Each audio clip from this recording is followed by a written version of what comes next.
Real challenge is how to engage the learner so that they will regularly come to the class. Okay, technology is not an issue for us, and all the teachers we have adopted ourselves. So now the teachers, here the biggest challenge is the learners' engagement and motivation. How to engage them and motivate them. How to draw their attention, draw their focus and motivate them. So if you start, we usually start the topic with discussion and participation, and I used to extract more from them by asking questions. So they start thinking about themselves, reflecting, analyzing about themselves.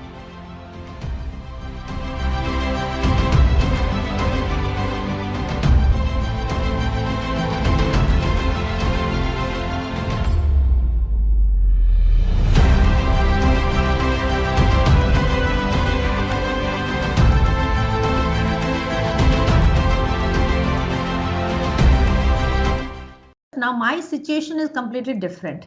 Having teaching, being a teacher in IIT place, IIT, and that is the premier IIT, it is an advantage.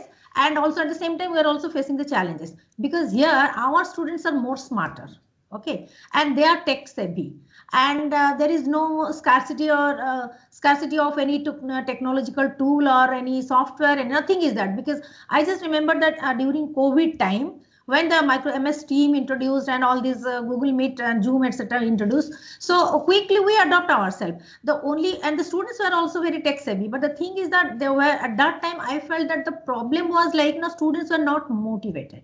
And as because it is a residential campus, the students are more familiar to socialize themselves, so they were missing at home this socialization. So they are primarily, we have observed their lack of motivation in the classroom, in online classroom, and that persists. And after 1 or 2 semester they slowly adopted it. Okay, so but however, and at that time the curriculum pedagogy was also a little bit different, and the type of assignments we are giving, all these kinds of things, they were different.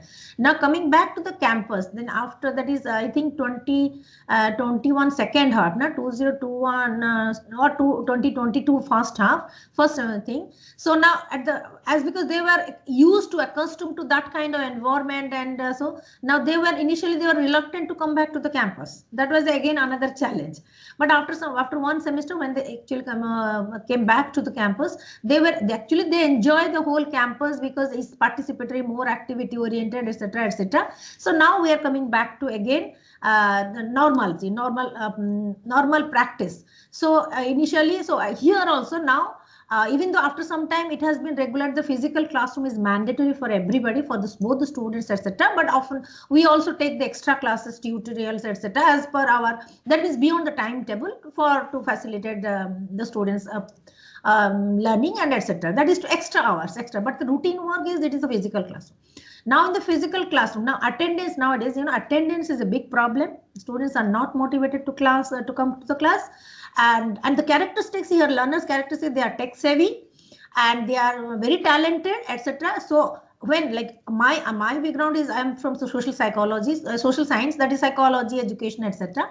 So here is that they used to come here to relax. First thing is that to relax, to get the good marks, grade. So these are some of the target, and they must have taken the feedback. They might have taken the feedback from the earlier batches, that how the teachers gives the grades and this, and all kinds of background information. They join the courses. Now, and initially you'll get that there is a huge rush for taking your courses, this and that, but after the classes started, they just drop out. Okay. So here for us, the real challenge is how to engage the learner so that they will regularly come to the class. Okay. Technology is not an issue for us, and all the teachers we have adopted ourselves. So now the teachers, here the biggest challenge is the learners' engagement and motivation. How to engage them and motivate them. That is the basic. So sending them or providing them PPT, these and that, etc. will not suffice. Some students, they don't come to the class at all because they wait for the PPTs to that. But here the thing is that when you prepare the questions for the mid semester or the end semester, like that, you should not, we don't give the directly from the PPT. It's all application oriented. It's all experiential learning.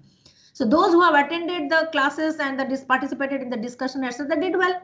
Otherwise, some few, only 0.5%, they wait for the PPT to go to the PPT in the last minute, etc.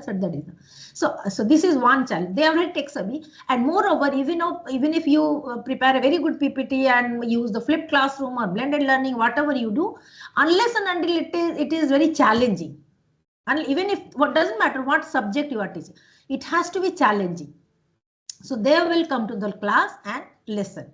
Now here, as because I think that as because they are the tech students, tech savvy students, they are having and they are at the very tender age of 19, 20, 21. So they lack the experiences of knowing about their own psychology or psychological attributes, etc. So how to draw their attention, draw their focus and motivate them. So if you start, we usually start the topic with the discussion and participation, and I used to extract more from them by asking questions, and so that gives them an opportunity to self-explore themselves. That is the time. So they start thinking reflectively in the class itself. So I'll ask the question primarily regarding their career, primarily regarding their day-to-day habits, primarily their social relationship, and how often they use this social media and what are the advantages, all sorts of day-to-day activities I used to do. Now, slowly and steadily, then we come to their, soft aspect, whether they are following the daily routine, or how much time they are spending this, and whether they follow this discipline or not, all kinds of common things. Then that means basic purpose is to inject in them the reflective learning. Reflective thinking. So they start thinking about themselves, reflecting, analyzing about themselves. That is the first initial. Every class I used to say that you start thinking, reflecting on yourself. At the end of the day, maybe 5 to 10 minutes with yourself, etc., etc. So thereby you explore your potentialities, your strengths, your weaknesses, and it also gives you the feedback about where to go, how to go, what to do, what not to do, career, all kinds of things. So that is it. So if you engage them socio-emotionally, so here socio-emotional, and if you engage them socially and emotionally, they will be motivated, they will be attracted to. So they feel, because this kind of knowledge they lack.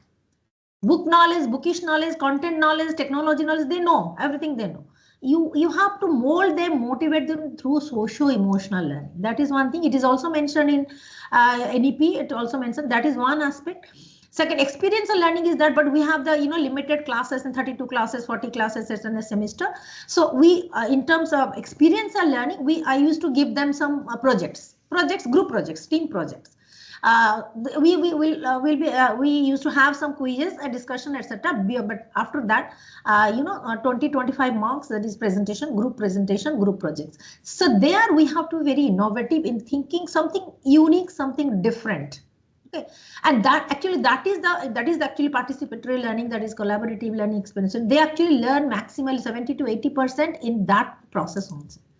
So hardly 20% students, they come to the class. The rest others, they don't come. They wait for their PPTs, but they don't do good well also in the mid-sem and end semester. But they learn maximum from this participatory project-based learning. And if now moreover, it is the last 2-3 days, again it's age of AI. So there is no meaning of giving them assignment, text content, this and that. Those they will just go through the ChatGPT and other kinds of tools and all.